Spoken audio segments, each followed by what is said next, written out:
YCP అధికారంలో ఉన్నప్పుడు ఒకటి కాదు రెండు కాదు అనేక రంగాలలో అనేక విభాగాల్లో అవకతవకలు జరిగాయి. ఇప్పుడు తాజాగా ఈ అవకతవకల మీద కూటమి ప్రభుత్వం దృష్టి సారించింది. ముఖ్యంగా చంద్రబాబు గారు అనేక విభాగాల మీద ఏదైతే గతంలో అవినీతి అక్రమాలు జరిగాయని అనుమానాలు ఉన్నాయో వాటి మీద విజిలెన్స్ విచారణకు కానివ్వండి, సిఐడి విచారణకు కానివ్వండి ఆదేశించడం మనం చూసాం. దీంతో అక్రమాలు బయటపడకుండా ఉండటం కోసం ఫైల్స్ దహనం చేస్తున్నారనే వార్త ఇప్పుడు రాష్ట్ర వ్యాప్తంగా కొంత ఆందోళన కలిగించే అంశంగా ఉంది. ఎందుకంటే నూతన ప్రభుత్వం ఏర్పడిన తరువాత కూడా దాదాపుగా 2-3 ఫైల్స్ దహనం ఘటన జరిగాయి. మొన్న సిఐడి ఆఫీసులో ఏదైతే కొన్ని హెరిటేజ్కి సంబంధించి కానివ్వండి, ఇన్నర్ రింగ్ రోడ్డుకి సంబంధించి కానివ్వండి పత్రాలు తగలబెట్టారు. అది తీవ్ర దుమారం లేపింది. ఇక మదనపల్లి సబ్ కలెక్టర్ ఆఫీసులో పెద్దిరెడ్డి అరాచకాలకు సంబంధించి భూ కబ్జాలకు సంబంధించిన ఫైల్స్ అన్ని కూడా తగలబెట్టారని తీవ్ర ఆరోపణలు వచ్చాయి. దాన్ని ప్రభుత్వం ఎంత సీరియస్ గా తీసుకుందో మనం అందరం చూసాం. ఇది మరిచిపోకముందే మళ్ళీ నిన్న ధవళేశ్వరం వద్ద ఏదైతే పోలవరానికి సంబంధించినటువంటి కొన్ని ఫైల్స్ ఉన్నాయో అవి తగలబెట్టారనే వార్త రావడంతో మరొక చర్చనీయాంశంగా మారింది. ఈ ఘటన కూడా మరొక ముందే ఇప్పుడు టీటీడీలోని ఇంజనీరింగ్ విభాగంలో కొన్ని ఫైల్స్ అయితే కాలిపోవడం అనేది పలు అనుమానాలకైతే తావిస్తుంది. ఇక్కడ ఇంజనీరింగ్ విభాగంలో ఫైల్స్ కాలిపోవడం మీద ఎందుకు ఇంత బలమైన అనుమానాలు ఉన్నాయి అంటే, గతంలో అవినీతి అక్రమాలు జరిగాయి అనే ఆరోపణల మీద విజిలెన్స్ అధికారులు విచారణ చేస్తున్నారు. దానికి సంబంధించి వివరణ ఇవ్వాలి అని ఇంజనీరింగ్ అధికారులకైతే విజిలెన్స్ అధికారులు నోటీసులు ఇచ్చారు. ఈ నోటీసులు ఇచ్చిన కొద్ది కాలానికే ఇంజనీరింగ్ విభాగంలో ఫైర్ యాక్సిడెంట్ జరగటం, దాంట్లోని కీలక ఫైల్స్ అన్ని తగిలి పడిపోవటం అనేది పలు అనుమానాలకు తావిస్తుంది. ముఖ్యంగా టీటీడీ లాంటి అత్యంత భద్రత సెక్యూరిటీ ఉన్నటువంటి ప్రాంతాల్లో కూడా ఫైర్ యాక్సిడెంట్ జరిగాయి అంటే ఇది ఖచ్చితంగా కుట్ర కోణమే అనే అనుమానాలు అయితే కలుగుతున్నాయి. దీనికి సంబంధించి కూడా కేసు నమోదైతే చేసి దర్యాప్తు చేస్తున్నారు.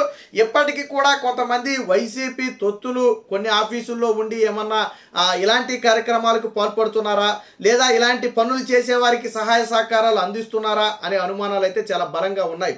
ఇక దీనికి సంబంధించి ఎప్పుడైతే విజిలెన్స్ విచారణకు ప్రభుత్వం ఆదేశించడం, విజిలెన్స్ అధికారులు వెళ్ళిపోయి ఇంజనీరింగ్ విభాగ అధిపతులకు నోటీసులు ఇవ్వటం, ఇదే సమయంలో ఫైల్స్ కాలిపోవడం, ఇదంతా కో యాక్సిడెంట్ గా జరిగిందా అంటే కాదు అని చెప్పాల్సిన పరిస్థితి. ఎందుకంటే ఇదంతా ఏదో ప్రీ ప్లాన్డ్ గా జరిగినటువంటి ఒక వ్యవహారంలా కనపడుతుంది. ఎందుకంటే విజిలెన్స్ అధికారులు రానంత వరకు బాగానే ఉంది. విజిలెన్స్ అధికారులు రాగానే ఫైల్ అయితే దహనం చేశారు. అయితే వీటికి అంతా కూడా బ్యాకప్ లాగా ఆన్లైన్ లో ఉంటుంది అని చెబుతున్నప్పటికీ కూడా కొన్ని ఫైల్స్ ఆన్లైన్ తో సంబంధం లేకుండా మాన్యువల్ అప్రూవల్ పొందుతాయి. అలాంటి ఫైల్స్ కాలిపోతే ఖచ్చితంగా వాటిని పట్టుకోవడం కష్టమే అనేది కొంతమంది నిపుణులు కూడా చెబుతున్నటువంటి మాట. అలాగే ఏదో దీపం కింద పడి కాలిపోయిందని చెప్తున్నారు. మరి అసలు దీపం ఏంటి, ఆ దీపం అక్కడ ఎందుకు ఉంది, అక్కడ ఏ ఒక్కరు కూడా ఆ సమయంలో అక్కడ ఎందుకు లేరు అని అలాగా ఒకటి కాదు రెండు కాదు అనేక ప్రశ్నలకైతే సమాధానం చెప్పాల్సిన పరిస్థితి. మొత్తంగా దీనికి సంబంధించి ఒక కీలక ఆర్టికల్ అయితే రావడం జరిగింది.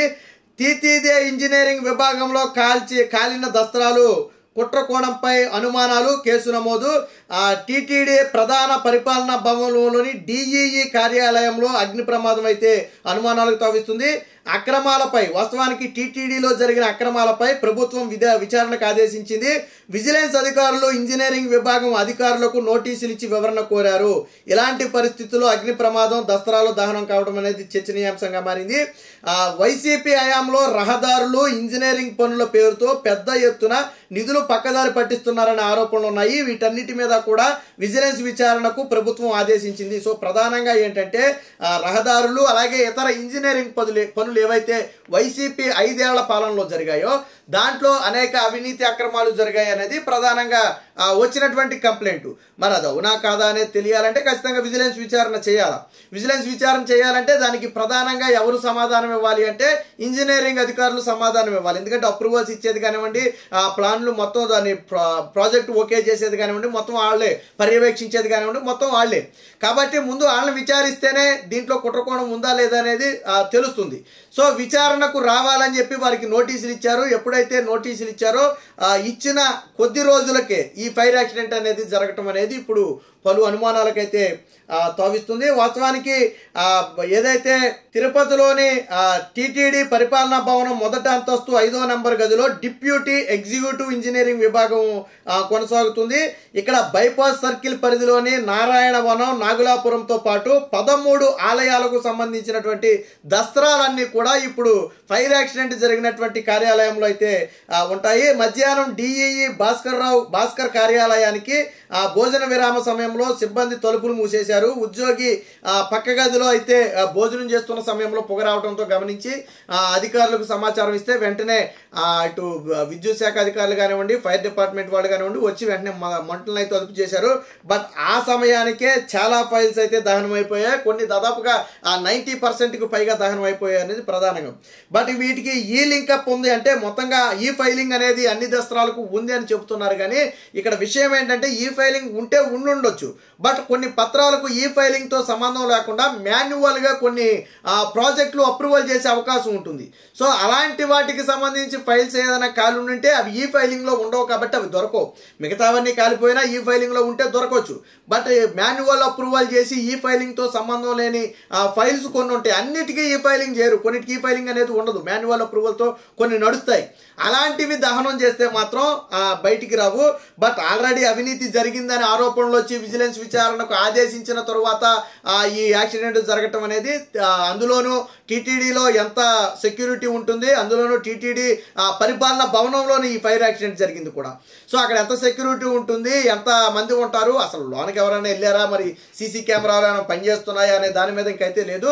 బట్ ఇచ్చినటువంటి ఫిర్యాదు ఆధారంగా అయితే విచారణ చేస్తున్నట్టుగా అయితే పోలీసులు అయితే చెప్పడం జరిగింది.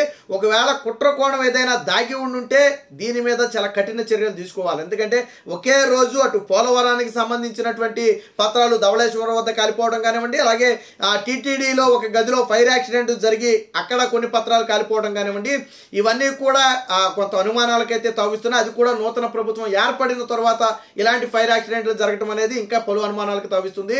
ఖచ్చితంగా ప్రభుత్వం వీటి మీద సీరియస్ యాక్షన్ తీసుకోకపోతే మదనపల్లి సబ్ కలెక్టర్ ఆఫీస్ దహనంలో చూడండి, పెద్దిరెడ్డి రామచంద్రారెడ్డికి చెందినటువంటి దాదాపు 1000 ఎకరాలకు సంబంధించినటువంటి పత్రాలన్నీ కూడా దహనం అయిపోయిన పరిస్థితి.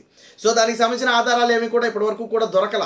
సో అలాంటి పరిస్థితి వస్తుంది. కాబట్టి ప్రభుత్వం ఇలాంటి వాటి మీద కొంచెం దృష్టి సారించాలి. తక్షణమే ఇలాంటి వాటి మీద కఠిన చర్యలు తీసుకోకపోతే ఇలాంటి ఘటనలు మరిన్ని జరిగే అవకాశం ఉందని చెప్పి ప్రజలు ఆందోళన వ్యక్తం చేస్తున్నారు.